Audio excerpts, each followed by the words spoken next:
Today we're going to talk about 6 qualities that as a home seller you should look for in your realtor. The first thing is experience. You always want to work with a realtor who has been in the business for at least 2 to 3 years so that they know the market. You want to look for an agent who has experience in the area that your home is in. So if you live in Morristown, you probably don't want to get an agent out of Knoxville to come in and list your house because they're not familiar with our local market.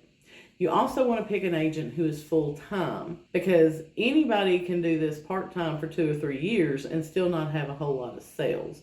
So you want to pick somebody who's full-time, who's in the business every day and knows the market well. The second thing is marketing skills. And we're getting ready to see this come to light a lot more in the market that we're in.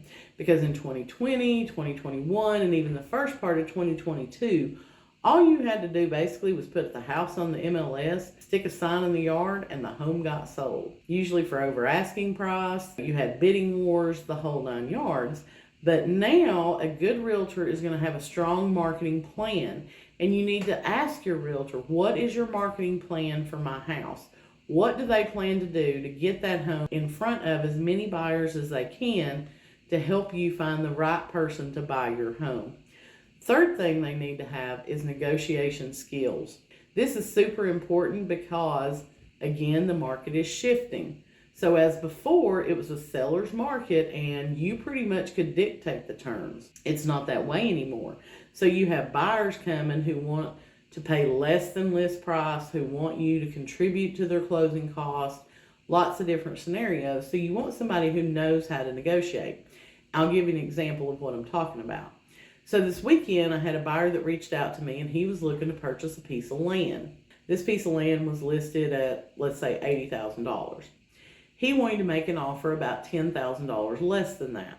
In the email he sent to me, he said, well, I would like to write in these contingencies, but if they accept that $70,000, I'm willing to waive those. I said, okay, well, let's leave them out of your initial offer. Let's just offer the $70,000 without these contingencies. And then if they counter you at a higher price, we can write those contingencies into the contract. And he thought about it for a little bit and he said, okay, I'm going to trust your advice. I'm going to go with you. Let's do it. I said, okay. So we wrote the offer at $70,000 cash with no contingencies. They came back at $75,000. So we countered them at a little less than $75,000 and wrote in that we were going to do a soil test, we were going to have the well checked, we were going to get an appraisal on the property. Their agent hadn't had that for more than 2 minutes when she called and she said, my seller will take the original offer of $70,000 if it's still on the table. So that was a negotiation tactic. We knew that we wanted it at $70,000, so we waived all those contingencies. The fourth thing is attention to detail. Your agent needs to be organized and detail-oriented to make sure that the tasks associated with marketing your home and getting your home to closing are completed in a timely and efficient manner. And I can tell you from having done this for 10.5 years, there is nothing more frustrating to an agent than to have to work with another agent that is not detail-oriented. I did a deal. I had the listing. Another agent had the buyer. Every single time that they needed access to the house, whether it was for the showing, a second showing, the home inspection, the appraisal, every time she needed access to that house, she texted me and asked me what the code was. I personally find that ridiculous. If you're going to do business, you know you're going to need access to the home multiple times. A, all you had to do was look back in your text messages to see it. But B, you could also write it on your folder so that you have that code and you're not having to reach out and get it. So to me, that's an indicator of an unorganized agent. Number 5 would be strong communication skills. Your realtor should be able to effectively communicate with a seller, with the potential buyers, other agents to keep the process moving smoothly. Now, a lot of times what happens is agents get real defensive during a deal, especially during the negotiation process, and they want to put their emotion into the deal. And as an agent, we need to keep our emotions in check. The seller's going to get excited. The buyers are going to get excited. But we're the professionals, so we need to remain calm, cool, and collected and be able to communicate to other agents or other buyers without being defensive and without putting that emotion into it.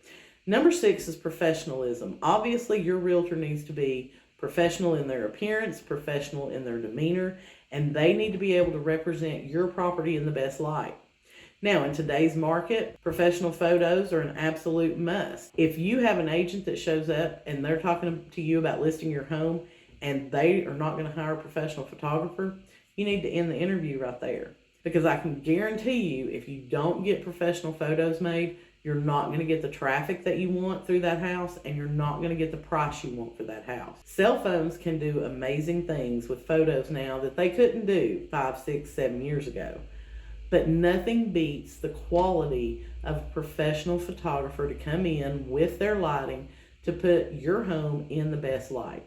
So that's something you definitely want to look for when you're interviewing agents. My name is Amy Schrader. I'm with RE/MAX Real Estate 10. I would love to talk with you about getting your home listed and sold in 2023. Feel free to send me a DM or leave a comment below. You can always reach me on my mobile 423-748-8811.